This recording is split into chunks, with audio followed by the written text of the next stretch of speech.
संख्या पद्धति, इसको इंग्लिश में नंबर सिस्टम भी कहते हैं। तो संख्या के बारे में जानने से पहले, संख्या पद्धति के बारे में जानने से पहले इसका मूल क्या है उसको जानते हैं। तो संख्या जो है वो क्या है? तो संख्या अंक या अंक का समूह, इसे ही संख्या कहते हैं। जैसे अब आते हैं अंक किसे कहते हैं। अंक क्या है? तो 0 से लेकर 1 2 3 4 5 6 7 8 और 9, यही कुल 10 अंक होते हैं। ठीक, अंक केवल 0 से 9 तक ही रहेंगे, इसके बाहर जो रहेंगे, जैसे मान लीजिए आपका 15 लिख दिए, तो 15 को अंक नहीं कह सकते, ये संख्या हो गई। इसमें एक अंक है, 5 अंक है, 15 को कहेंगे 2 अंकों की संख्या, इसमें 2 अंक हैं, तो 15 संख्या हो गई। और जैसे मान लीजिए हम लिख दिए 9, तो 9 को अंक भी कह सकते हैं और संख्या भी कह सकते हैं। अंक अकेले रहेगा या अंक चाहे जो होंगे उनको संख्या कह सकते हैं। एक ढंग से अंकों को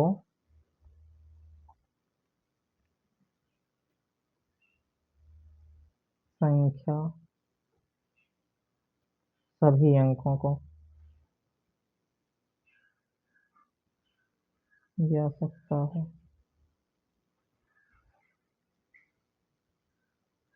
परंतु सभी संख्या को अंक नहीं कहा जा सकता है।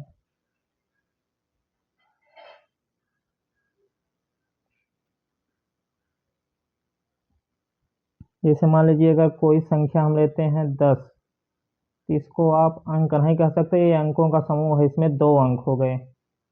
जैसे कोई संख्या हम ले लिए 9, इसको अंक कह सकते हैं, लेकिन सभी संख्या को अंक नहीं कह सकते हैं। लेकिन सभी अंक को 0 से लेकर जो 9 तक हैं, इसमें इनको संख्या कह सकते हैं।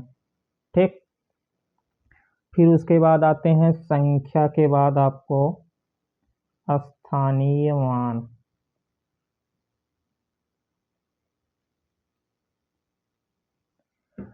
कोई अंक जिस स्थान पर रहेगा, जैसे दाहिनी से बाएं तरफ इकाई,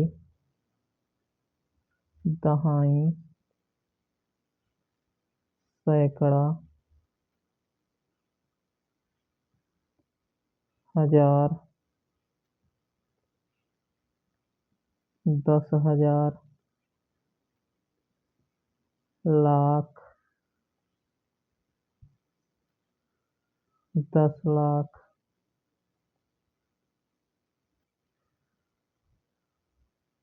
करोड़, 10 करोड़, ऐसे चलता जाएगा। ठीक, तो जैसे 10 हुआ आपका, तो इकाई 0, दहाई 1। कोई संख्या मान लीजिए इतना लिखती है, इकाई 1 मतलब 7 गुणे 1, इसका स्थानीय मान 7। दहाई का मान कितना होता है? 10, तो दहाई के अंक पे 5 है, तो 5 का स्थानीय मान 5 गुणे 10 बराबर 50। 4 का स्थानीय मान जब निकलेंगे तो 4, इकाई, दहाई, सैकड़ा के स्थान पर है, तो 4 गुणे 100 बराबर 400। ठीक, फिर 7 जो है किसके स्थान पर है? इकाई, दहाई, सैकड़ा, हजार। तो 7 में 1000 से गुणा, 7000 आ गया। एक किसके स्थान पर है?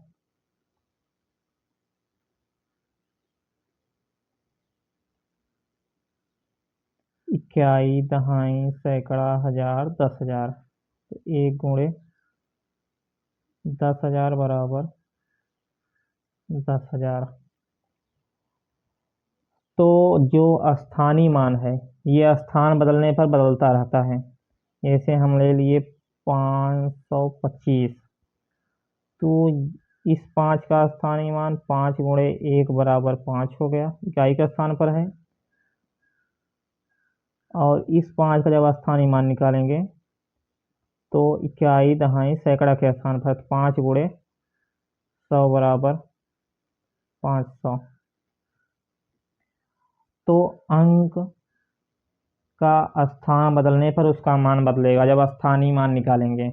स्थानीय मान मतलब जिस स्थान पर है उस स्थान का मान। तो अंक चाहे जो रहे, अगर उसका स्थान बदलेगा, जैसे 5 यहाँ पर इकाई के स्थान पर है तो 5 का स्थानीय मान 5 हो गया। और 5 यहाँ पर जब गया, यहाँ भी 5 ही है, लेकिन 5 यहाँ पर क्या है? इकाई, दहाई, सैकड़ा के स्थान पर है। तो 5 का स्थानीय मान यहाँ पर 5 हो गया।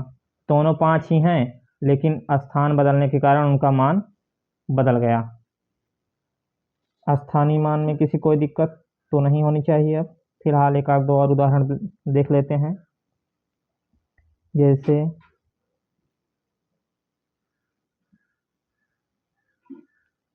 तो 0 चाहे जिस स्थान पर रहेगा, 0 एक ऐसा अंक है वो चाहे जिस स्थान पर रहेगा उसका जब स्थानीय मान निकालेंगे तो 0 ही आएगा। इकाई के स्थान पे 0 रहेगा तो 0 आएगा, दहाई के स्थान पर भी 0 रहेगा तो 0 में किसी संख्या से गुणा करेंगे तो 0 ही आता है।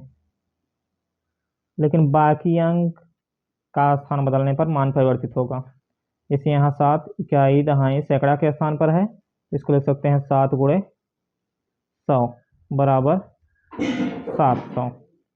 फिर यहाँ पर 0 है तो यहाँ पर 0 का स्थानीय मान 0, इकाई, दहाई, सैकड़ा, हजार। 0 में 1000 से गुणा करेंगे तो 0 ही निकलेगा। फिर यहाँ पर 5 है। अब 5 का स्थानीय मान जब निकालेंगे तो 5 किसके स्थान पर है? इकाई, दहाई, सैकड़ा, हजार, 10,000। तो 5 × 10,000 50,000 हो गया। एक बार फिर देख लेते हैं। संख्या पद्धति हम लोग पढ़ रहे हैं, तो संख्या अंक या एक से अधिक अंकों को अगर समूह है तो वही संख्या है। अगर अकेले भी अंक है तो उसको संख्या कह सकते हैं, और समूह में भी है तो भी वो संख्या रहेगी। तो अंक क्या है? 0 से लेकर 9 तक की संख्याएं ये अंक हैं, और अंक ही संख्या का आधार है। अगर इन अंकों को आप छोड़ देंगे तो संख्या का अस्तित्व नहीं है, क्योंकि कोई भी संख्या बनेगी इन्हीं 10 अंकों के माध्यम से ही बनेगी। तो जैसे इसमें प्रश्न पूछ सकता है, कुल कितने अंक होते हैं? अंक कितने होते हैं? 0 से 9 तक, 1 से 9 तक 9 अंक हो गए, एक ये 0 10 अंक। फिर आपका पूछ सकता है क्या 7 संख्या है? तो 7 संख्या है। जितने भी अंक रहेंगे वो संख्या रहेंगे, लेकिन हर संख्या को अंक नहीं कह सकते, लेकिन हर अंक को संख्या कह सकते हैं। ठीक, उसके बाद आते हैं स्थानीय मान। किसी अंक का स्थान विशेष पर जो मान होता है वो स्थानीय मान होता है।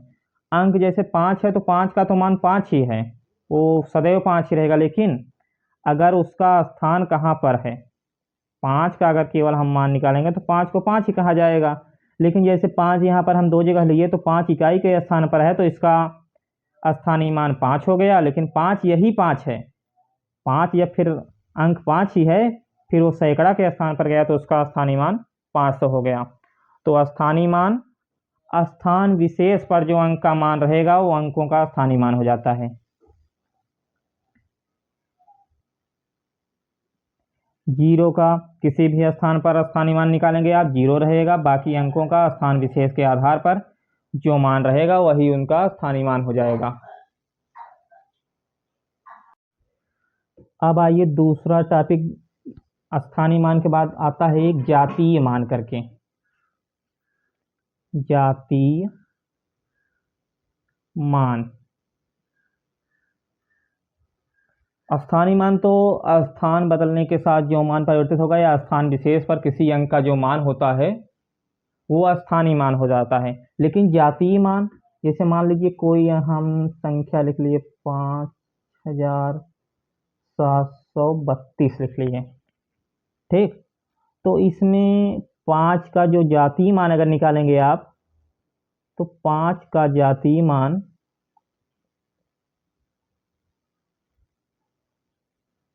5, किसी भी अंक का जातीय मान जब निकालेंगे तो किसी भी अंक का जातीय मान वही अंक का जो वास्तविक मान होता है वही उसका जातीय मान होगा। यहाँ पर 7 का जातीय मान अगर निकालेंगे तो 7, 3 का जातीय मान निकालेंगे तो 3, 2 का जातीय मान अगर निकालेंगे तो 2।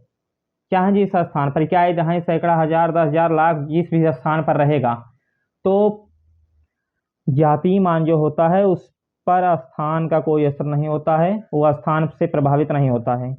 जातीय मान जाति विशेष, जैसे 5 है तो 5, 5 का मान हमेशा 5 ही रहेगा जातीय मान जब निकालेंगे, चाहे वो जिस भी स्थान पर रहे। अगर 1000 के स्थान पर भी 5 है तो 5 का जातीय मान 5 ही होगा। अगर ये लाख के भी स्थान पर 5 रहेगा तो जातीय मान 5 ही रहेगा। जातीय मान किसी कोई दिक्कत तो नहीं होनी चाहिए। फिलहाल एक उदाहरण और लेके देख लेते हैं। जैसे मान लीजिए 7,08,05,079। अगर कोई आपसे पूछ लिया इसमें 7 का जातीय मान, तो 7, 8 का जातीय मान 8, 5 का जातीय मान 5, 7 का जातीय मान 7, 9 का जातीय मान 9, 0 का जातीय मान 0, यहाँ भी इस 0 का भी जातीय मान 0, इस 0 का भी जातीय मान 0। तो जातीय मान किसी भी स्थान पर रहेगा, क्या है सैकड़ा हजार 10,000 लाख 10 लाख किसी भी स्थान पर रहेगा तो उसका मान वही अंक होगा जो अंक है। जैसे 7 का जातीय मान यहाँ पर 7 ही होगा। तो आपका जैसे प्रश्न पूछ सकता है, इसे मान लीजिए यही दे दिया कि स्थानीय मान और जातीय मान में अंतर।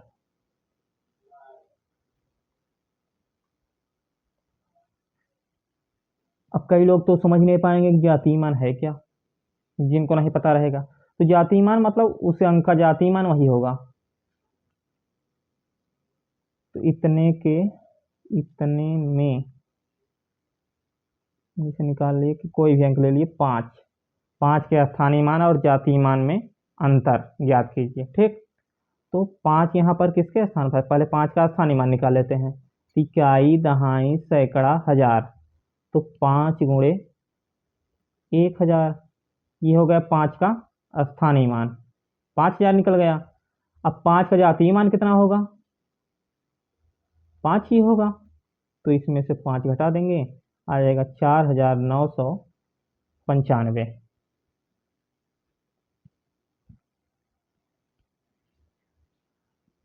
एक ढंग से क्लियर एकदम समझिए, जातीय अंक किसी भी अंक का निकलेगा तो जिस स्थान पर अंक रहेगा उससे कोई मतलब नहीं है, अंक का जो मान होगा वही जातीय मान हो जाएगा। फिर इसके बाद हम लोग आते हैं इसी संख्या पद्धति में आगे चलते हैं। अब विभाज्यता का नियम।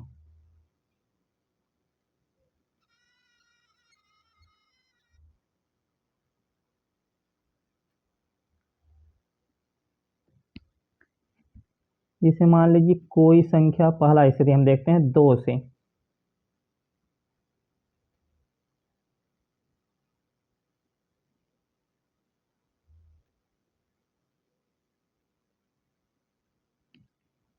कोई संख्या 2 से कब विभाजित होगी, जब संख्या के इकाई के स्थान पर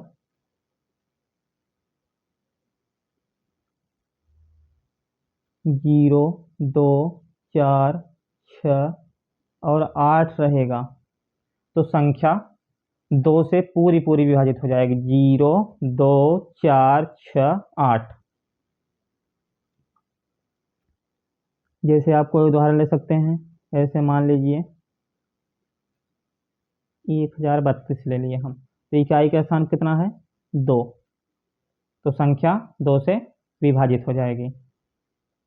मान लीजिए ले लिए 11, इकाई का स्थान कितना है? 1 है, तो 2 से विभाज्य होने के लिए क्या चाहिए? 2, 4, 6, 8 और 0।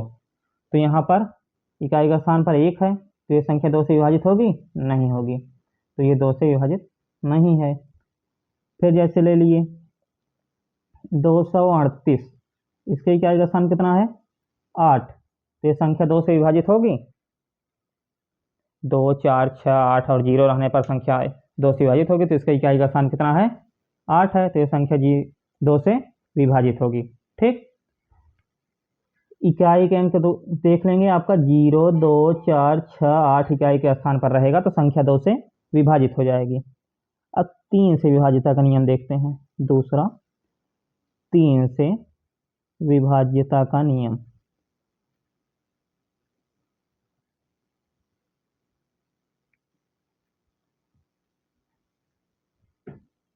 जैसे मान लीजिए विभाज्यता का नियम आपका समय बचाने के लिए है। जैसे बड़ा अंक दे दिया तो आप भाग करके जितना समय बेकार करेंगे उससे जल्दी आप केवल कुछ ही सेकंडों में आप वो पता कर सकते हैं कि संख्या इस संख्या से कटेगी कि नहीं कटेगी। तो विभाज्यता का नियम आपको आपकी गणित को थोड़ा सरलतम रूप में प्रस्तुत करने के लिए, सरलतम बनाने के लिए है। तो कोई संख्या 3 से कब विभाज्य होगी? जब अंकों का योग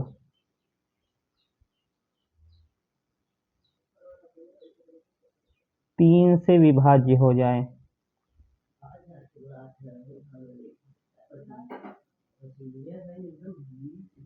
जब अंकों का योग 3 से विभाज्य हो जाएगा तो संख्या 3 से विभाजित हो जाएगी। जैसे आप उदाहरण लेते हैं, कोई 729 मान लीजिए, उदाहरण के तौर पर लेते हैं, तो इसके अंकों को जोड़ लेंगे। 7 धन 2 धन 9, 7 2 9, 9 9 18। अब 18 3 से कटेगा कि नहीं कटेगा? 18 3 से कटेगा, 3 6 का 18, 6 बार में जाएगा। तो 18 3 से कट जा रहा है, मतलब अंकों का योग 3 से विभाजित हो जा रहा है, तो संख्या भी 3 से विभाजित हो जाएगी। और कोई संख्या लेते हैं, जैसे 343 ले लिए। अब इसको अंकों को जोड़ेंगे। 3 धन 4 धन 3 बराबर 3 में 4 जोड़ेंगे 7, 7 3 10। अब 10 3 से विभाजित होगा कि नहीं होगा? 10 3 से विभाजित, 3 को पहाड़ 10 मिलेगा? नहीं मिलेगा, तो ये 3 से विभाजित नहीं है, तो संख्या 343 3 से विभाजित नहीं होगी। 2 से विभाज्यता का नियम है, इकाई के स्थान पर 0, 2, 4, 6, 8 रहेगा तो संख्या 2 से विभाजित हो जाएगी। और 3 से विभाज्यता का नियम है, अंकों का योग अगर 3 से विभाजित हो जाता है। जैसे और उदाहरण हम ले लेते हैं,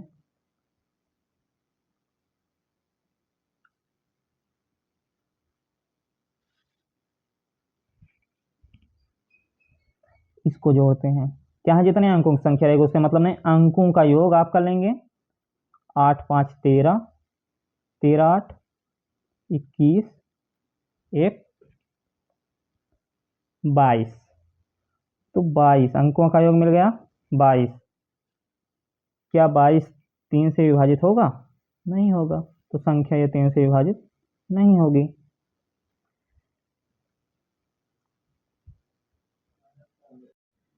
अब देखते हैं 8 से विभाज्यता का नियम। कोई संख्या 8 से कब विभाजित होगी?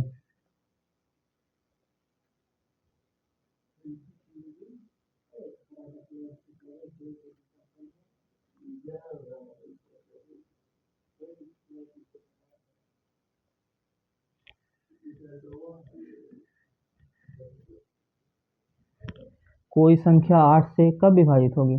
जब सैकड़ा, दहाई, इकाई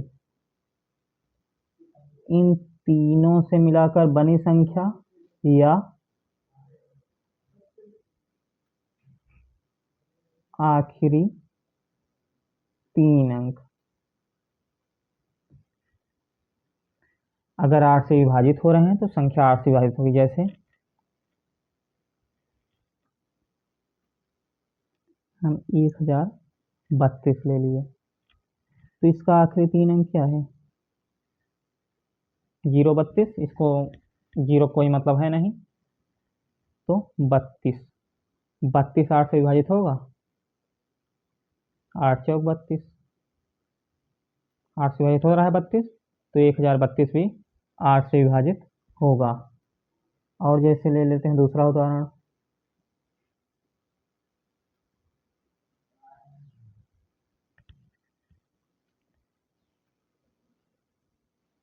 सैकड़ा, दहाई और इकाई इन तीनों से मिलकर जो संख्या बनेगी या आखिरी 3 अंक। ठीक, तो आखिरी 3 अंक क्या है? 416। अगर 416 8 से विभाजित हो रहा है तो संख्या भी 8 से विभाजित होगी। अब भाग देकर देखते हैं। 8 पंजे 40, 1 बचा, 6 आ गया, 8 दूनी 16।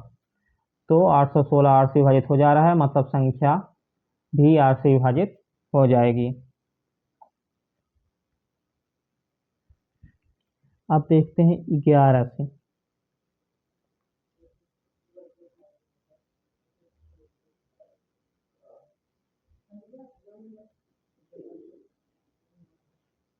कोई संख्या 11 से कब विभाजित होगी?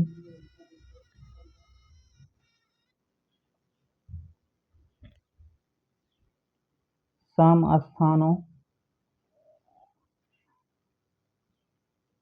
तथा विषम स्थानों के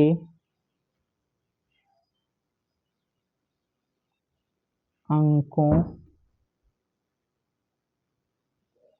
के योग का अंतर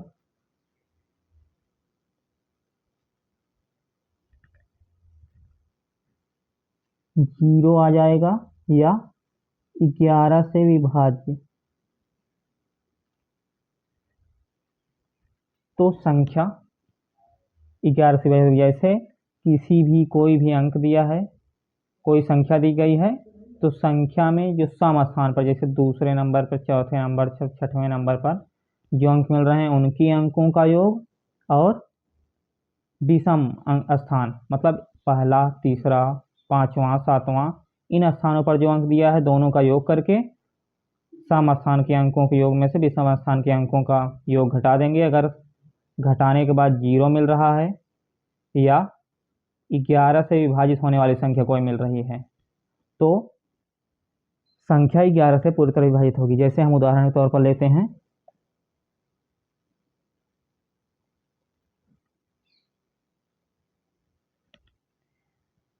तो इसमें सम स्थानों के स्थान पर कौन कौन है?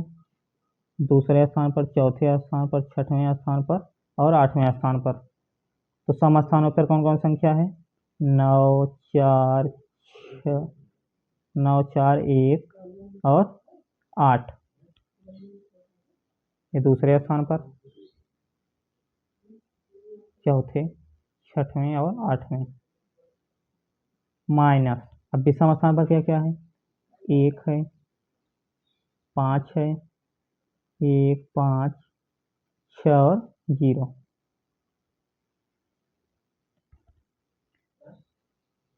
अब इसको जोड़िए। 9 1 10, 10 8 18, 18 4 22। इसको जोड़िए। 5 1 6, 6 6 12, 12 में 0 जोड़ेंगे 12 ही।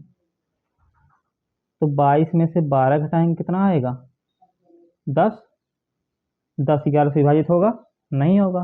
तो ये संख्या जो है ये 11 से विभाजित नहीं होगी। अब जैसे दूसरा उदाहरण लेके देखते हैं।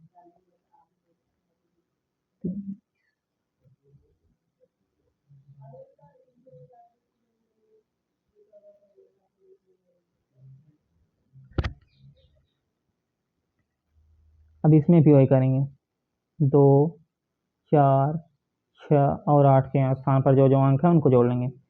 6 धन 7 धन 6 धन 2 और फिर 9 0 9 3 इसको जोड़ लेंगे। 9 0 9 और 3 को तो यहाँ पर जोड़िए। 7 में 6 जोड़ेंगे 13, 13 6 19, 19 2 21, फिर माइनस 9 9 18, 18 3 21, 21 में से 21 घटाएंगे 0, तो अंतर कितना आ रहा है 0। अंतर 0 आएगा तो 11 से विभाजित, मतलब ये संख्या जो है 11 से विभाजित हो जाएगी। एक और उदाहरण लेके देख लेते हैं।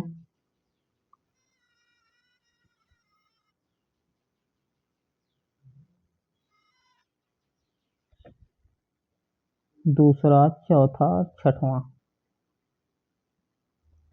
4 धन 8 धन 9 माइनस पहला, तीसरा, पांचवा।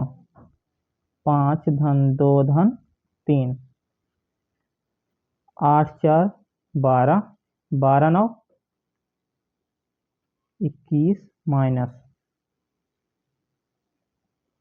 5 2 7, 7 3 10, 21 में से 10 घटाने पर 11 आ गया। तो 11 से विभाजित है, 11 का नाम 11 एक बार में। तो सम अंकों का योग में से विषम अंकों का योग घटाने पर 11 आया। 11 11 से विभाज्य है, इसलिए ये जो संख्या है ये भी 11 से विभाज्य होगी।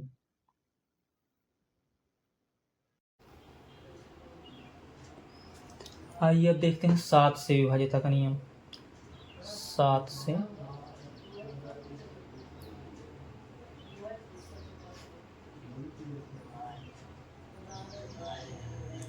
कोई संख्या 7 से कब विभाजित होगी, तो किसी भी संख्या में इकाई को छोड़कर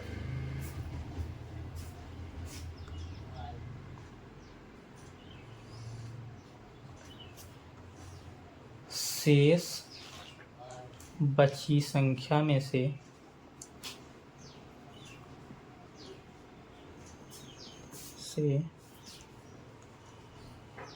इकाई का दोगुना घटाने पर प्राप्त संख्या अगर 7 से विभाजित हो जा रही है तो संख्या भी 7 से विभाजित हो जाएगी। जैसे ले लेते हैं 725, ठीक। तो इकाई के अंक को छोड़कर शेष कितना बचा 72, में से इकाई का दोगुना 5 का दोगुना 5 दूना 10 घटाने पर कितना मिल गया 62। अगर ये 62 7 से विभाजित हो जाएगा तो संख्या भी 725 जो है वो 7 से विभाजित हो जाएगी।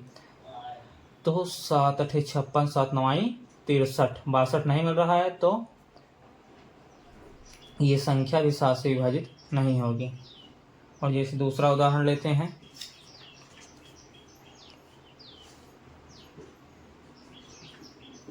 882, इकाई के अंक को छोड़ देंगे, शेष कितना बचा 88, इकाई का दूना 2 दूना 4, 88 में से 4 घटाएंगे 84, ये 7 से कटेगा,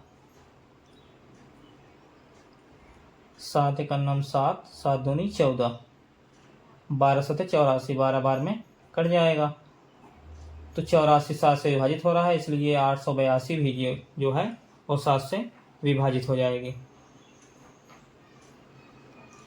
और दूसरा उदाहरण लेके देख लेते हैं, जैसे 663 इकाई के अंक छोड़ देंगे, शेष संख्या 66 में इकाई का दूना, 3 दूना 6, 66 में से 6 घटाएंगे 60। अब 60 जो है वो 7 से विभाजित होगी, 7 के पहाड़े में 60 नहीं मिलेगा, 7 8 56, 7 9 63, 60 नहीं कटेगा, तो ये विभाजित नहीं हो रहा है, मतलब ये भी 7 से विभाजित नहीं होगा। फिर आइए देखते हैं 9 से विभाजिता का नियम। कोई संख्या 9 से कब विभाजित होगी?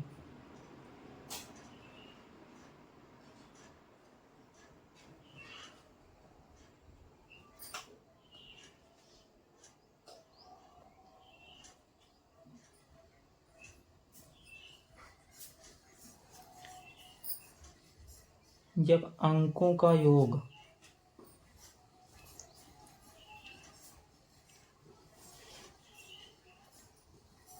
नौ से विभाजित हो जाएगा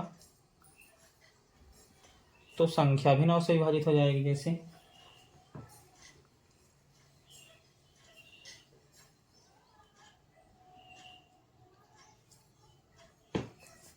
तो इसके अंक को जोड़ते हैं, 7 धन 2 धन 9, 7 2 9, 9 9 18, 18 9 से विभाजित होगी, 9 2 18, 9 से विभाजित हो रहे हैं तो 729 भी 9 से विभाजित होगी।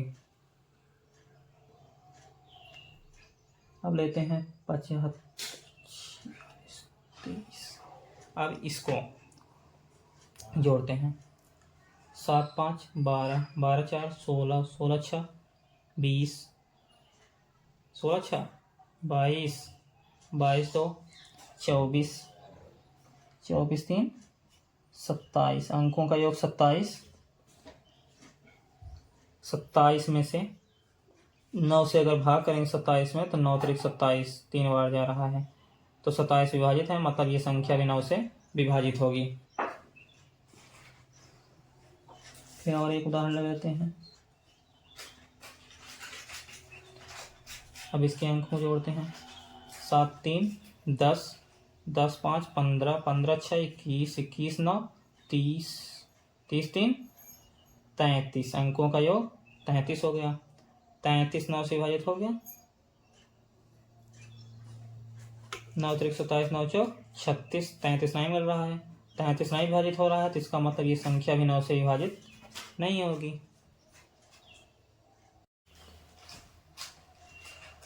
पाँच से विभाजिता का नियम।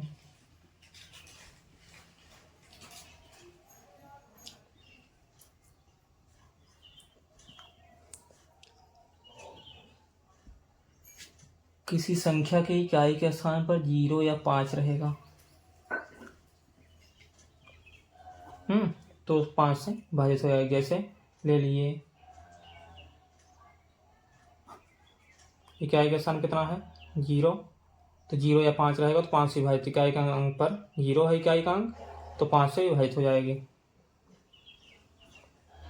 इसको ले लिए, इकाई का अंक कितना है 1, तो इकाई के अंक पर 5 से विभाजित होने के लिए क्या चाहिए 0 और 5, ये दोनों में से कुछ रहे। तो यहाँ पर कितना है 1 है, ये 5 से विभाजित नहीं होगा। और देख लेते हैं,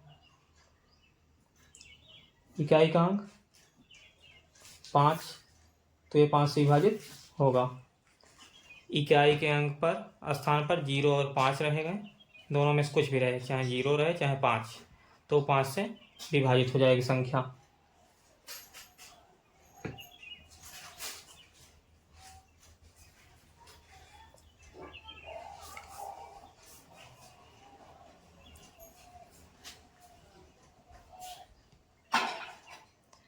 कोई भी संख्या 4 से कब विभाजित होगी?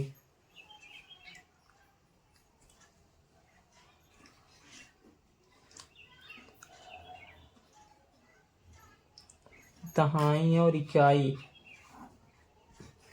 को मिलाकर जो संख्या बनेगी या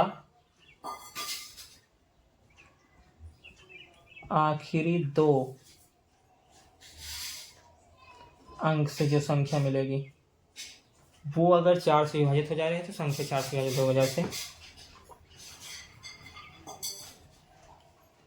7036। तो इकाई और दहाई, इकाई 6 दहाई 3, इकाई 3 दहाई 6 इकाई 36, या आखिरी दो अंक 36।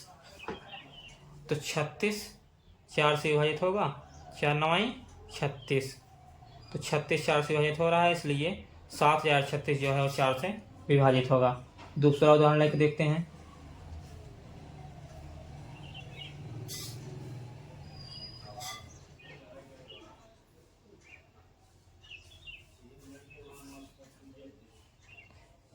पूरी संख्या से आपको नहीं मतलब है, केवल इकाई और दहाई के अंक मिलाकर जो संख्या बनेगी या आखिरी दो अंक, दोनों का मतलब वही है।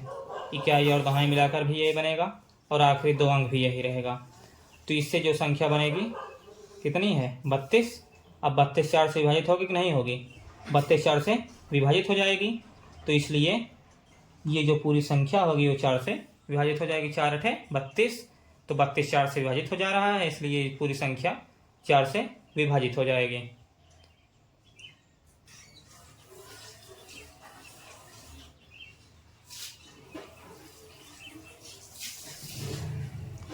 अब आइए इसके बाद थोड़ा देखते हैं कि कैसे पता करें कि कौन सी संख्या अभाज्य है कि नहीं है।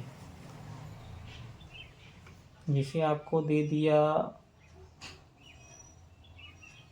मान लीजिए हम ले लिए 81 ही ले लिए, तो कैसे पता करेंगे कि ये अभाज्य संख्या है कि नहीं है। अभाज्य संख्या पता करना, या अभाज्य संख्या है या नहीं। ठीक, तो 81 एक पूर्ण वर्ग संख्या है। ये तो अभाज्य हो ही जाएगी। चलिए दूसरा अंक लेके देखते हैं। जैसे ले लिए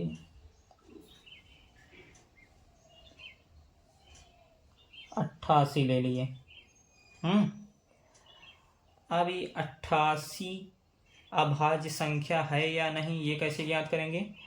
तो 88 के बाद जो पूर्ण वर्ग संख्या है, जैसे 88 के बाद कौन सी संख्या होगी जो पूर्ण वर्ग होगी, 88 से बड़ी, 88 से छोटी नहीं जाएंगे, तो 100।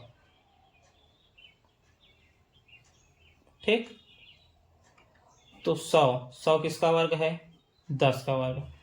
अगर 88 10 तक की संख्याओं से कटना होगा तो कट जाएगी। अगर 10 तक की संख्याओं से नहीं कटेगी 88, तो 88 जो है वो अभाज्य संख्या हो जाएगी।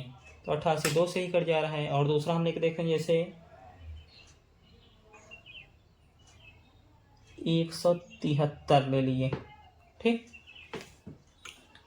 अब 173 से बड़ी पूर्ण वर्ग संख्या, तो 173 के ठीक पहले 169 आपका मिलेगा, 13 का वर्ग है। ठीक, तो इसके बाद 14 का वर्ग, इससे बड़ी होगी, इससे छोटी 13 का वर्ग। या अगर आपको वर्गमूल आता रहेगा तो भाग विधि से आप वर्गमूल निकाल लेंगे। तो इसका वर्गमूल 13 दशमलव कुछ आएगा करके, तो उससे बड़ी 13 के बाद 14। तो इसको कटना होगा तो 14 तक की जितनी अभाज्य संख्याएं हैं उनसे विभाजित हो जाएगी, वरना ये अभाज्य संख्या रहेगी। तो 14 तक में कितनी अभाज्य संख्याएं हैं, एक तो मान लीजिए प्राथमिक हो गया, उससे कोई वो मतलब रहता नहीं। 2 3 5 7 11 13। अब इसको भाग करके देखते हैं, 2 से कटेगी नहीं। अंकों का योग देखते हैं, 7 3 10 1 11, 3 से भी नहीं कटेगी। फिर इकाई का स्थान पर 3 है, 5 से भी नहीं कटेगी। 7 है, 17 में से इकाई का दोगुना करके घटाएंगे, 11 आ गया, 7 से विभाजित नहीं है, तो 7 से भी नहीं कटेगी। फिर 11 से विषम अंकों का योग सम अंकों के योग में से घटा देंगे, तो 7 में से 3 1 4 घटा देंगे, कितना आया, 7 में से 4 घटाएंगे 3 आ गया। 3 से 11 से विभाजित होगा, नहीं होगा। अब 13 से देखते हैं, 13 का नाम 13, 4 बचा और यहाँ पर 3, 13 3 39, 43 आ ही नहीं रहा है। तो इसका मतलब ये जो 173 है वो अभाज्य संख्या है।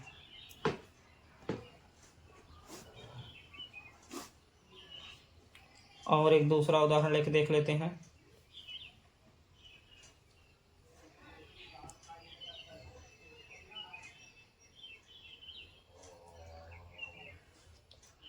तीन सौ इकतालीस ये अभाज्य संख्या है कि नहीं है? तो 341 आपका 18 का वर्ग 324 और इससे बड़ा 19 का वर्ग 361। ठीक, तो 19 तक की संख्या से इसको कटना होगा तो कट जाएगा, नहीं तो ये अभाज्य संख्या हो जाएगा।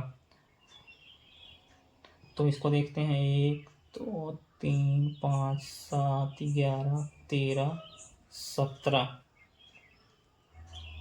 कटना होगा तो 19 से पहले तक के।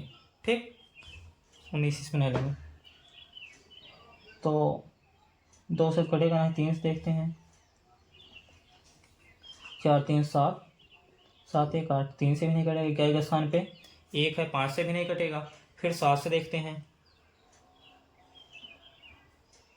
35 में से 2 का दूना घटाएंगे, 34 में से 32 आ गया, 32 7 से नहीं कटेगा, 7 से भी नहीं कटेगी। फिर 11 से देखते हैं, अंकों का सम स्थान के अंकों का योग में से विषम स्थान के अंकों का योग घटाएंगे। अगर 0 या 11 से विभाजित संख्या आती है तो 11 से कटेगी, यही 11 से विभाजित का नियम है। तो 4 में से 3 1 4, 4 में 4 घटाएंगे 0, मतलब 11 से विभाजित होगी ये, तो ये संख्या अभाज्य संख्या नहीं है। ठीक, किसी भी संख्या को अगर ज्ञात करना रहेगा कि अभाज्य संख्या है कि नहीं है, तो जैसे हमने उदाहरण के तौर पर 88 लिया, तो 88 को कटना होगा, तो 88 के बाद 88 9 9 81, 9 का वर्ग 81, इससे कम है तो 10 का वर्ग लेंगे। ठीक, तो अगर इसको विभाजित होना रहेगा तो 1 2 3 5 7 इतने तक से कट जाएगा, तो ये 2 से ही कट जा रहा है, तो इसका मतलब ये अभाज्य संख्या नहीं है। फिर उसी तौर पे लिए 171 को, 171 आपका इनमें से किसी से नहीं कट रहा है, इसलिए अभाज्य संख्या है। आपका भी बचा है सम संख्या और विषम संख्या।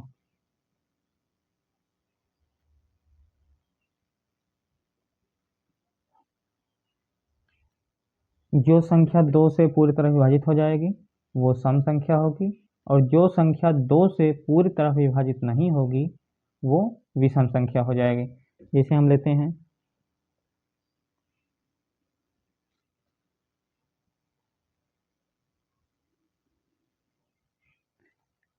अब 2 से कैसे विभाजित होगी, 2 से विभाजक का नियम हमने पढ़ा है, इकाई के अंक पर इकाई का अंक अगर 0 2 4 6 और 8 रहेगा तो संख्या 2 से विभाजित हो जाएगी।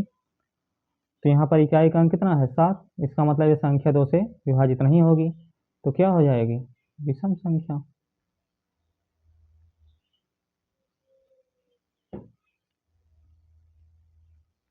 जो 2 से विभाजित ना हो वो विषम संख्या, 2 से विभाजित हो जाए वो सम संख्या।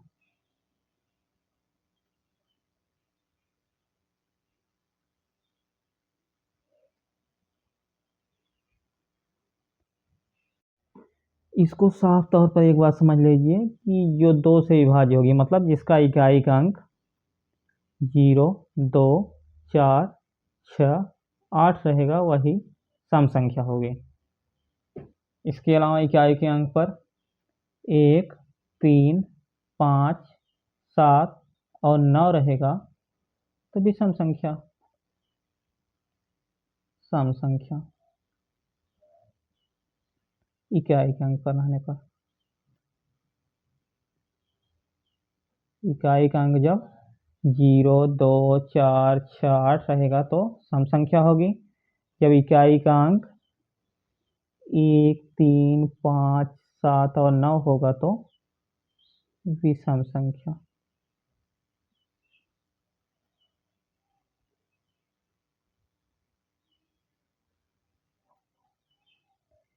जैसे हम कोई और संख्या उदाहरण लेके देखते हैं।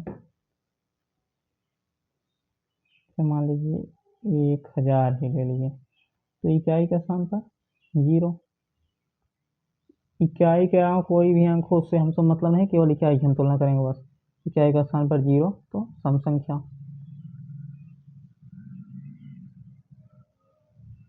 1139 या 1139 ले लिए। इकाई का स्थान पर 9 तो क्या होगी, सम होगी कि विषम? विषम संख्या होगी। इकाई का स्थान पर 9 तो विषम संख्या। इकाई का स्थान पर 1 विषम संख्या।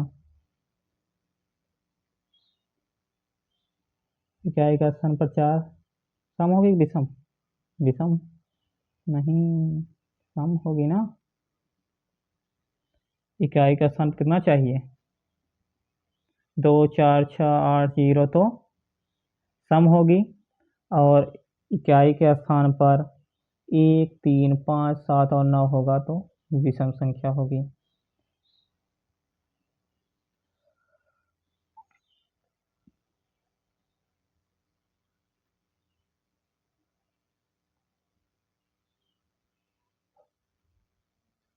ये क्या होगी, सम होगी। इकाई का स्थान पर 2 तो सम संख्या।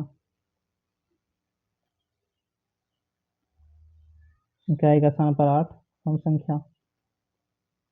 इकाई का स्थान पर 3 विषम संख्या।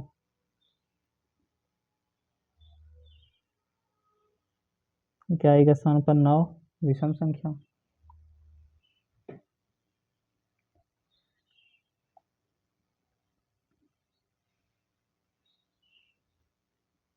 वह भाज्य संख्या है या नहीं, अगर कुछ लोगों को ना समझ में आया तो एक बार फिर से वो देख लीजिए।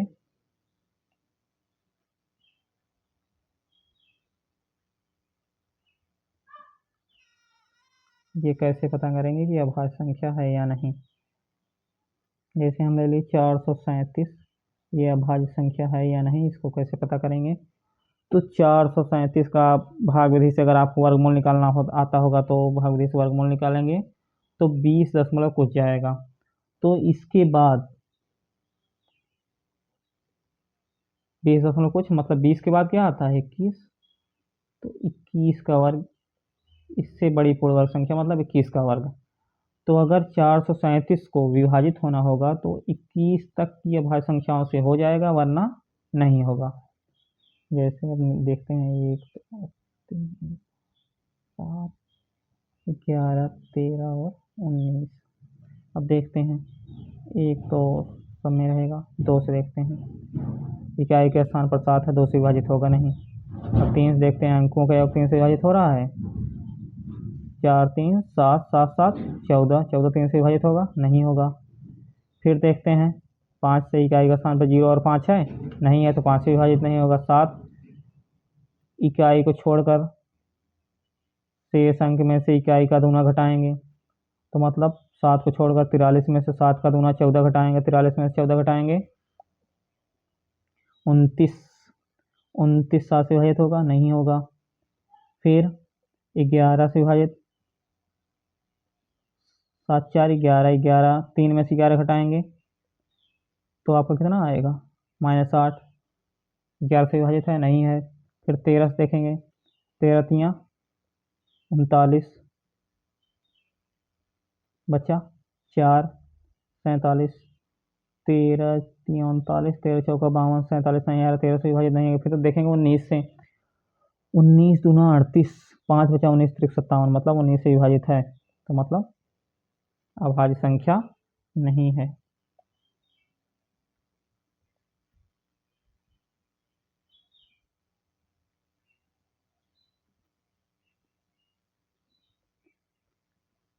अब देखते हैं और एक संख्या ले लेते हैं 811। ये अभाज्य संख्या है या नहीं, ये कैसे पता करेंगे? तो भाग विधि से लगभग वर्गमूल आना अनिवार्य है, या आप समझ लीजिए कि उसी के माध्यम से आपको पता चलेगा कि ये कितने तक की संख्या या इसका वर्गमूल कितना जा रहा है, उसके बाद वाली पूर्ण वर्ग संख्या लेंगे। तो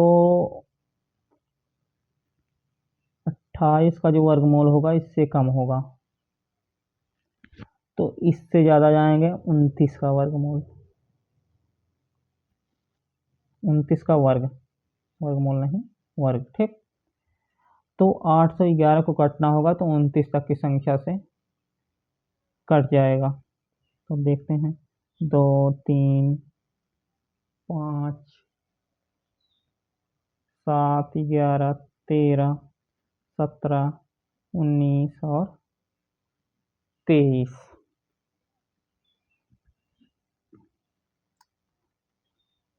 2 से कटेगा नहीं, इकाई के स्थान पर 1 है। 3 से 8 2 10, 3 से भी नहीं कटेगा, इकाई के स्थान पर 1 है। 5 से भी नहीं कटेगा। 7 से देखें 81 में से 2 घटाएंगे 79, 79 7 से कटेगा नहीं कटेगा। फिर 8 1 9, 1 में से 9 घटाएंगे -8, वो भी 11 से भी नहीं कटेगा। फिर 13 से देखते हैं, 13 6 78, 3 बचा 31, 13 से भी नहीं कटेगा। फिर 17 से देखते हैं, 17 25 85 51, 17 85 ज़्यादा हो जा रहा है, 17 68। फिर आपका बचा 13 131 17 17 8 136, 17 से भी नहीं कट रहा है। फिर 19 से देखेंगे, 19 76, फिर 5 51, 19 से भी नहीं कटेगा। फिर 23 देखते हैं, 23 3 69 और आपका 12 बचा 121। फिर 23 से भी नहीं कट रहा है, तो ये संख्या जो है ये अभाज्य संख्या है।